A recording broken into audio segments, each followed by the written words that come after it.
Olá, este é o 15 Minutos, podcast da Gazeta do Povo. Olha, nosso tema hoje vai ser uma entrevista exclusiva que foi dada pelo ministro da Justiça, Sérgio Moro, à Gazeta do Povo. Ele falou sobre diversos temas ligados ao combate ao coronavírus. Daqui a pouco, a editora de República, Kelly Cadanos, é minha convidada para falar desse tema. Antes, deixa eu lembrar que você que é nosso ouvinte tem aquele preço especial para assinar a Gazeta do Povo, hein? São só 99 centavos nos 2 primeiros meses. E assinando a Gazeta, você tem acesso exclusivo a reportagens, colunas, artigos e, claro, apoia aqui o nosso podcast. Só 99 centavos nos 2 primeiros meses. Aproveita e clica no link na descrição do episódio de hoje. O ambiente prisional se encontra relativamente sob controle. Nesse momento da pandemia, o que deve sobressair é união e solidariedade. Então, não creio que ocorram esses distúrbios. No entanto, se necessário, nós estamos preparados para qualquer contingência. Por exemplo, algumas causas diretas da queda da criminalidade. Nas rodovias federais, roubo de carga, roubo de ônibus caíram significativamente. A grande questão é qual o nível de isolamento necessário. A situação do coronavírus nos presídios, a criminalidade em tempos de pandemia e também a questão do isolamento social. Estes foram alguns dos tópicos abordados na entrevista exclusiva do ministro da Justiça e Segurança Pública, Sérgio Moro, que foi dada à Gazeta do Povo nesta semana. Quem conversou com o ministro Moro foi a Kelly Cadanos, editora de República em Brasília. E é com ela que eu converso agora, aqui nesse episódio do 15 Minutos. Ô Kelly, ontem mesmo, aqui no 15 Minutos, eu conversei com o Leonardo Desideri, aí de Brasília também, ele que entrevistou a ministra Damares Alves. A ministra até fez elogios ao ministro Luiz Henrique Mandetta, da Saúde, mas saiu em defesa de um relaxamento no isolamento social, ou seja, apoiou, o que defende o presidente Jair Bolsonaro. E aí eu pergunto, e o ministro Moro, com quem você conversou, ele disse o que sobre essa bola dividida dentro do governo federal, que é essa questão do isolamento, hein? Pois é, Márcio, olá para você, olá para todo mundo que acompanha a Gazeta do Povo. O que o ministro disse é que esse isolamento ele é necessário para impedir a disseminação do coronavírus, mas o grau de isolamento tem que ser medido também, em relação a isso. E ele disse, inclusive, que é legítima a preocupação do presidente da República com a questão da renda e com a questão dos empregos, Ele disse que existe, de um lado, a questão da saúde, que é fundamental, e as medidas de isolamento vêm sendo tomadas para impedir essa disseminação da epidemia, Então, o que ele defendeu é só que se chegue a um consenso em relação ao grau de isolamento necessário, Mas disse que as duas preocupações são válidas, Tanto a preocupação com a saúde, quanto com a renda e os empregos. Existe uma preocupação legítima do presidente, não só do presidente, com a questão de renda, de empregos. Não é a PIB, não é percentual do PIB crescendo. É a questão da vida das pessoas. Agora, sobre essas polêmicas internamente dentro do governo federal, ele deu alguma opinião ou meio que se esquivou, hein, Kelly? Na dica, Márcio, a única coisa que ele falou é que essas questões precisam ser resolvidas entre o presidente e o Ministério da Saúde, nada mais sobre isso. Nesse fim de semana a gente teve mais uma vez aí uma diferença de opinião aí dentro do governo em relação à pandemia, O presidente dizendo que acha que já está passando o pior momento, enquanto o ministro da Saúde dizendo que os meses de maio e junho vão ser muito duros aqui no Brasil. A opinião do senhor, quem tem razão nessa história? As questões têm que ser resolvidas pelo presidente e pelo Ministério da Saúde. Pois é. Bom, voltando à questão da preocupação com a economia que ele citou, nesse período da pandemia, será que ela pode levar a uma crise também da segurança pública na avaliação do ministro? Eu digo isso porque o próprio presidente Jair Bolsonaro já fez insinuações em alguns momentos nesse sentido, dizendo que mais desemprego, mais crise econômica poderia levar a saques, enfim, uma crise social mais profunda, Qual que é a posição do ministro Moro em relação a esse tema, hein, Kelly? Márcio, nesse tema, nessa questão da segurança pública e dos problemas que uma eventual quarentena pode trazer para esse setor, ele foi bem cauteloso. Ele falou que acha que ainda não é o momento de antecipar o caos, porque, segundo ele, o caos não necessariamente vai ocorrer, né? Falou que todas as medidas de preservação da ordem e da segurança pública têm sido tomadas tanto pelo governo federal quanto pelos governos dos estados e dos municípios também, né?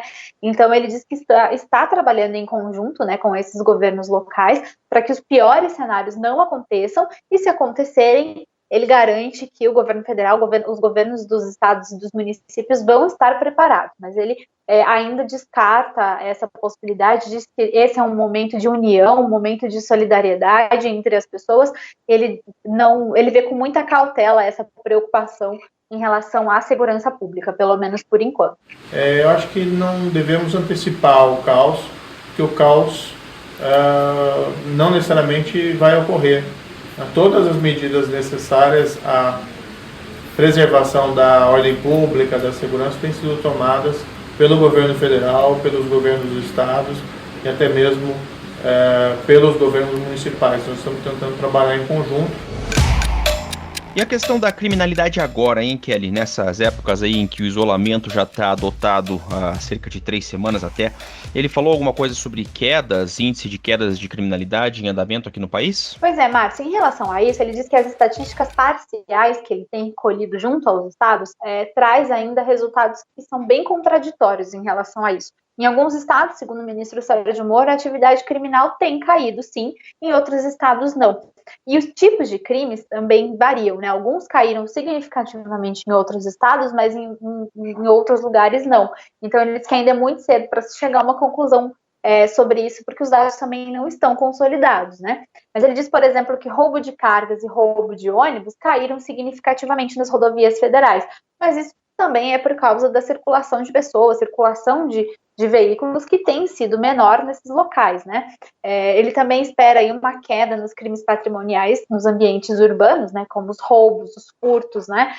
E, por outro lado, ele diz que é um movimento que não é uma exclusividade do Brasil, aconteceu em vários países do mundo, que é também um provável crescimento do crime cibernético pela internet. E aí ele destacou, inclusive, que está trabalhando junto com o Ministério da Cidadania e com a Caixa Econômica Federal para proteger esses programas dos benefícios econômicos que estão sendo concedidos durante essa pandemia, né? A gente sabe que esse auxílio emergencial, por exemplo, tem um aplicativo da Caixa Econômica Federal que já foi aí clonado por várias pessoas, né? Tentando aí colher dados de quem se inscreve para receber esses benefícios. Então, o Ministério da Justiça diz que também está atento a isso, para evitar que as pessoas caiam em golpes durante esse período de pandemia. Acho que é previsível uma queda de crimes patrimoniais nos ambientes urbanos, roubos pela menor circulação das pessoas, furto, porque as pessoas muitas permanecem em casa, isso dificulta o trabalho dos criminosos. Claro que tem aqueles que não se detêm por isso. Agora, podem surgir, um pouco mais adiante, ainda muito cedo, outras formas de atividade criminal. Em especial, que tem se destacado no mundo inteiro, é um provável crescimento do crime cibernético. Bom, e a situação dos presídios, hein, Kelly? Lembrando que a gente até conversou recentemente aqui no 15 Minutos sobre a preocupação do ministro em relação à possibilidade de liberação de vários detentos e tal, usando como justificativa a questão da Covid-19, do coronavírus. O que ele falou sobre a situação do coronavírus nos presídios para você? Pois ele falou que tem redobrado, aí os presídios têm redobrado as atenções, né, em relação à higiene, suspender visitações, enfim, uma série de medidas para tentar evitar o contágio dentro das unidades prisionais do país, né? Mas ele disse que ninguém tem a ilusão de poder isolar completamente os presídios do mundo externo, né? Tanto que já surgiram alguns casos confirmados em presídios no Distrito Federal, no Pará, enfim, em outras regiões também. Mas ele disse que a situação até esse momento está sob controle. O que não significa, né, que não haja uma necessidade de se cuidar dessa situação, segundo ele, né? Em relação a essa medida do CNJ, eu acho que ele recuou um passo atrás, sabe, Márcio, em relação a essas críticas que ele vinha fazendo. Diz que, ao contrário do que se afirmou por aí, não existe nenhuma oposição absoluta do Ministério da Justiça em relação a essas recomendações. Mas ele voltou a dizer, né, que deve-se evitar a colocação em liberdade de presos perigosos e de pessoas responsáveis por crimes graves, crimes com violência e também pessoas relacionadas a facções criminosas, né? Mas ele falou que isso são ajustes bem pontuais em relação a essa determinação do CNJ que ele faria, justamente por causa dessa preocupação. Não existe nenhuma, ao contrário do que se afirmou por aí, não existe nenhuma oposição absoluta do Ministério da Justiça em relação à recomendação.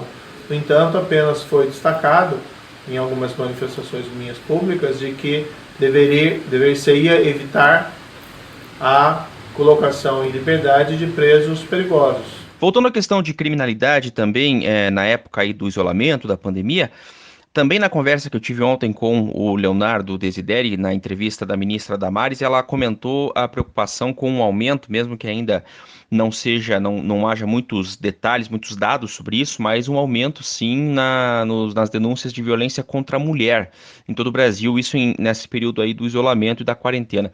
O que o ministro Moro tem em relação a isso? Ele comentou também o assunto com você, Kelly. Pois é, mas ele falou que em relação à violência doméstica, né, e aí não só violência contra a mulher, mas também contra criança e adolescente, né, tudo que acontece no âmbito doméstico, ainda não tem, segundo ele, não tem estatísticas confiáveis no momento e consolidadas para poder afirmar categoricamente que houve esse aumento, né? Alguns estados divulgaram alguns dados em relação a isso, Rio de Janeiro, Paraná, por exemplo, já divulgaram alguns dados que mostram que houve sim esse aumento, mas segundo o ministro ainda não tem dados consolidados para que ele possa fazer uma avaliação mais firme nesse sentido, né? Mas ele diz que isso pode acontecer eventualmente por causa da consequência desse isolamento e um aumento dos conflitos, né, dentro de casa, já que está todo mundo o tempo todo dentro de casa, em grande parte dos casos, né? Mas ele diz que esse é um crime que é enfrentado especialmente pelas secretarias dos estados de competência estadual e o Ministério da Justiça, o que o Ministério da Justiça tem feito é favorecer projetos de lei, por exemplo, né, e tentar empoderar as forças policiais estaduais para melhor tratarem desse crime, né, com a disponibilização de botões de pânico, dispositivos eletrônicos como tornozeleiras, enfim, uma série de outras medidas. Mas ele reconheceu que é um crime muito difícil, porque acontece, né, entre quatro paredes, mas ele diz que isso não significa que não se devam tomar todas as medidas e as ações possíveis para coibir esse tipo de criminalidade. Para a gente fechar, Kelly, e saindo um pouco do coronavírus, né? Que história é essa aí da compra de tablets para o Departamento Penitenciário Nacional, que foi alvo de críticas até de filhos do presidente Bolsonaro pela internet aí, hein, Kelly? Pois é, Márcio, olha só, segundo o ministro Sérgio Moro, houve uma falha na comunicação dele, na forma de dar essa notícia, né? Segundo ele, é um projeto que ainda está em estudo, então ainda está, de certa forma, prematuro, né? Mas a ideia é facilitar a realização das visitas virtuais pelos familiares dos presos do sistema penitenciário federal, né? Nos 5 presídios federais que são administrados pelo governo federal. Mas ele diz que isso independe do contexto do coronavírus, né? Porque muita gente que está presa nesses estabelecimentos está afastada da família, e isso até é uma estratégia, né? Para evitar uma proximidade dessas pessoas que geralmente são lideranças de organizações criminosas, então para evitar que eles continuem dando ordens do lado de fora do presídio, eles ficam afastados geograficamente do local onde moram e de onde moram suas famílias. Mas então ele disse que pareceu, né, do jeito que foi divulgada essa notícia, que cada preso teria o seu tablet, o que seria como dar um celular na mão de cada um. Ele falou que isso realmente não é razoável e que também não é essa a ideia, né? Ele disse que o projeto é válido, fez um meia-culpa na falha de comunicação aí, mas disse que ainda vai continuar estudando esse projeto, mas a ideia é fornecer esses tablets para as unidades prisionais. E aí também não só para as visitas, sabe, Márcio? Não só para as visitas virtuais, né? Mas também para audiências por teleconferência, enfim, uma série de outras funcionalidades. E esses tablets, obviamente, não ficariam à disposição dos presos, e sim da administração dessas unidades. Não, houve um erro meu da forma de comunicação dessa notícia. É um projeto ainda em estudo, então ainda prematuro. Basicamente, a ideia seria facilitar a realização de visitas virtuais, né, por familiares. Isso independe do contexto aí do coronavírus. E claro, né, quando foi divulgado, deu-se a impressão, cada preso vai receber um tablet e vai ficar com esse tablet, que seria equivalente a disponibilizar aparelhos, smartphones para os presos, o que não seria adequado. Então, na verdade, são tablets disponibilizados aos presídios para várias finalidades, entre elas de viabilizar visitas virtuais. Legal. Kelly Cadanos, editora de República da Gazeta em Brasília. Obrigado, Kelly. Até a próxima. Imagina, eu que agradeço. Terminando mais um episódio do 15 Minutos, podcast da Gazeta do Povo. Eu lembro que o 15 Minutos tem a participação da Maria Scrocaro e da Jennifer Ribeiro na produção, a montagem do Leonardo Bestloff e a direção de conteúdo do Rodrigo Fernandes. Eu sou o Márcio Miranda e agradeço muito a sua companhia. Até mais!